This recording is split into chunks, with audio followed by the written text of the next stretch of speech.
नमस्कार, मैं हूं आपके साथ रश्मि पांडे और आप देख रहे हैं न्यूज 30 एक्सप्रेस। आइए नजर डालते हैं इस वक्त की बड़ी खबर पर। झांसी में नवाबाद थाने की एक महिला सब इंस्पेक्टर का घूस मांगने का वीडियो सोशल मीडिया पर वायरल हो रहा है। एसएसपी ने महिला सब इंस्पेक्टर को निलंबित कर दिया है। महिला सब इंस्पेक्टर का वीडियो बनाने के बाद इसे सोशल मीडिया पर वायरल कर दिया गया है। जिस व्यक्ति ने इस वीडियो को बनवाया है उसका अपनी पत्नी से मुकदमा चल रहा है और उसी मामले में कार्रवाई के लिए दारोगा ने रुपए मांगे। दरअसल दीपेश साहू के खिलाफ उसकी पत्नी ने उत्पीड़न का केस दर्ज कराया था।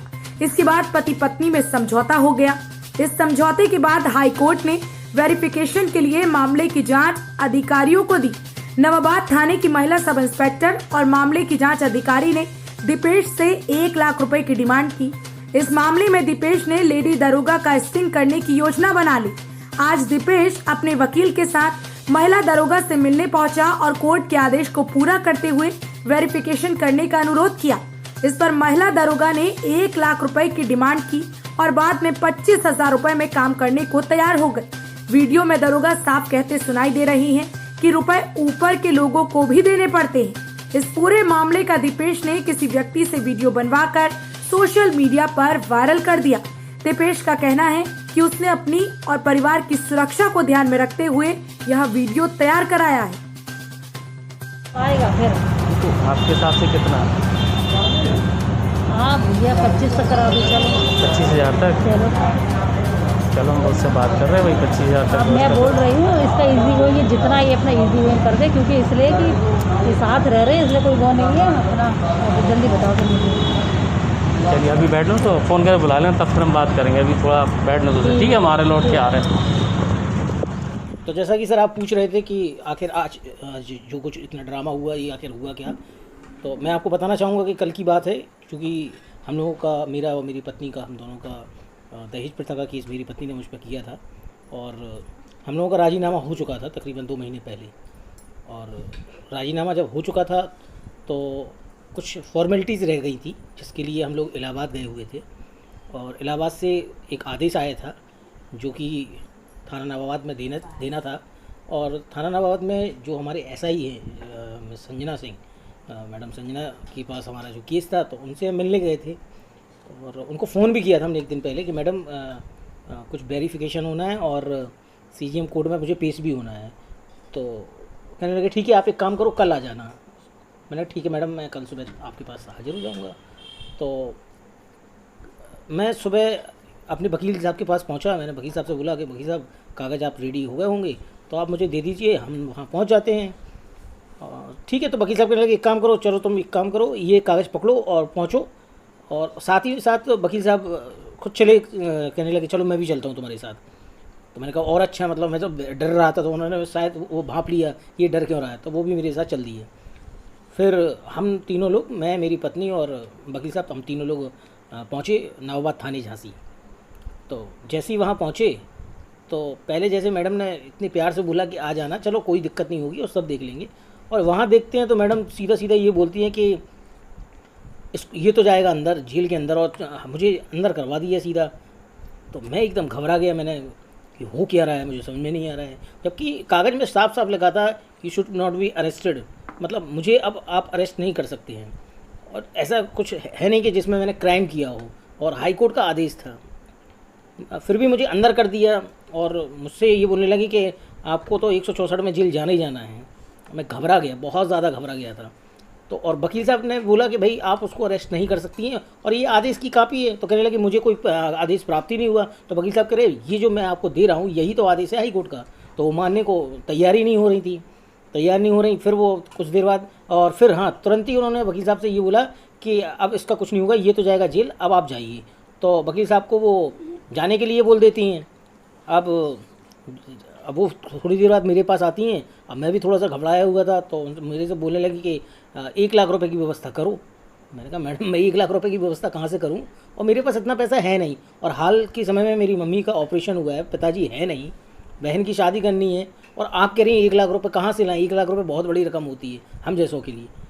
तो कहने लगे नहीं, वो तो तुम जेल जाओगे, और बहुत डरा रही थी 164 में ये होगा, 15 दिन के लिए छूटोगे नहीं और फिर निकलोगे और फिर अंदर जाओगे।